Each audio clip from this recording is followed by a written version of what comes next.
Hello बच्चों, देखो question देखो ये which of the following alcohol will yield the corresponding alkyl chloride on reaction with concentrated HCl at room temperature.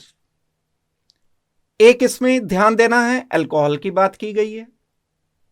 एक इसमें ध्यान देना है, कॉन्सेंट्रेटेड HCl लिया है मॉलिक्यूल जो कि रिएजेंट है। सबसे काम की बात जो इसमें है वो रूम टेम्परेचर की बात है। हमें इस पे जरूर फोकस करना होगा। रूम टेम्परेचर पर कौन सा अल्कोहल इनमें से रिएक्शन देता है। अब जो अल्कोहल होते हैं बच्चों, जब HCl के साथ, कॉन्सेंट्रेटेड HCl के साथ रिएक्शन करते हैं तब अल्काइल हैलाइड बनाते हैं और Cl बना देंगे, प्लस वाटर इससे हट जाता है। ये जो अल्कोहल है, ये अल्कोहल एक नहीं होता, तीन अलग अलग टाइप के अल्कोहल होते हैं। एक अल्कोहल होता है प्राइमरी अल्कोहल, एक अल्कोहल होता है बच्चों सेकेंडरी अल्कोहल, एक अल्कोहल होता है टर्शरी अल्कोहल। HCl के साथ इन तीनों की रिएक्टिविटी अलग अलग होती है और उसका कारण भी होता है, क्योंकि प्राइमरी अल्कोहल कार्बोकैटायन अनस्टेबल बनाते हैं तो प्राइमरी अल्कोहल कम रिएक्टिव होते हैं। हमें देखना होगा कि प्राइमरी अल्कोहल कौन से। इन ऑप्शंस में देखते हैं पहले A, B, C and D। CH3, CH2, CH2OH, propanol primary alcohol एक गिवन है हमें। ये एक सेकेंडरी अल्कोहल है, ब्यूटन, कार्बन की गिनती मैं यहां से करूंगा ना, ब्यूटन 2ऑल, ये सेकेंडरी अल्कोहल गिवन है।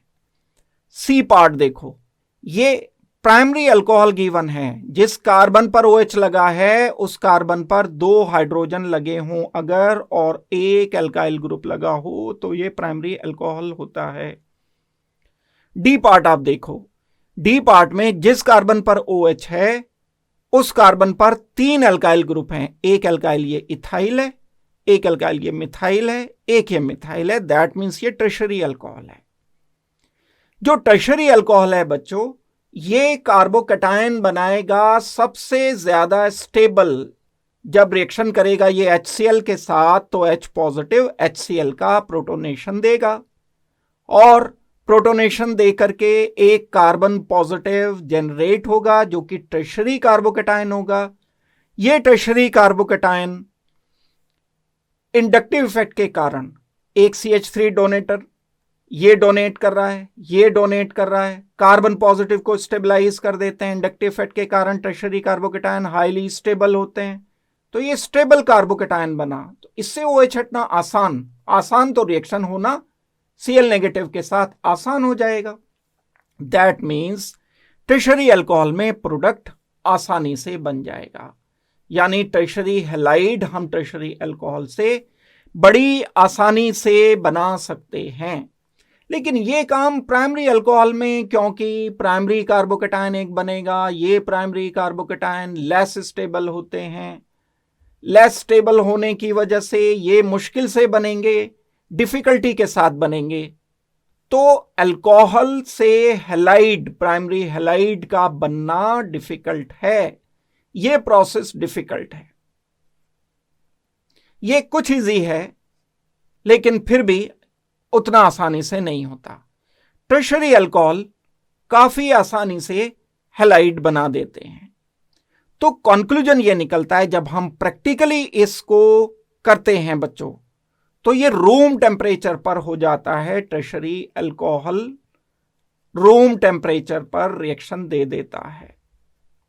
यहां हमें इसको थोड़ा सा हीट करना पड़ता है, वार्म करना पड़ता है। क्या करते हैं, जिस टेस्ट ट्यूब में हमने सेकेंडरी अल्कोहल ले रखा है उसमें HCl ऐड करके थोड़ा सा टेम्परेचर इसका हम बढ़ाते हैं, वार्म करते हैं हम इसको, और प्राइमरी अल्कोहल को काफी देर तक, जब तक हम स्ट्रॉन्ग हीट नहीं करते तब तक प्राइमरी हैलाइड नहीं बनता है। तो order of reactivity tertiary alcohol सबसे ज्यादा रिएक्टिव हैं, फिर उसके बाद सेकेंडरी अल्कोहल रिएक्टिव हैं, फिर प्राइमरी अल्कोहल रिएक्टिव है। क्यों टर्शरी अल्कोहल रिएक्टिव है? क्योंकि टर्शरी कार्बोकैटायन जो बनता है वो सबसे ज्यादा स्टेबल कार्बोकैटायन बनता है। ये मैक्सिमम स्टेबिलिटी इसकी है इन सब में जो गिवन है। तो अगर हम कॉन्सेंट्रेटेड HCl से रिएक्शन कराएंगे तो सबसे आसानी से, क्योंकि ट्रेशरी देगा, और इन तीनों में हमने कौन सा डिसाइड किया था ट्रेशरी, ये डी पार्ट ट्रेशरी है। तो जब हम ट्रेशरी अल्कोहल का, दैट मीन्स डी पार्ट का रिएक्शन करेंगे कॉन्सेंट्रेटेड HCl से, तो यहां से OH हटकर इसकी जगह पर Cl आ जाएगा। रूम टेम्परेचर पर यह काम होगा क्योंकि ये टर्शरी अल्कोहल है। तो हम फाइनली बच्चों इस क्वेश्चन का आंसर डिसाइड करेंगे D option is our final answer. Thank you very much and good luck.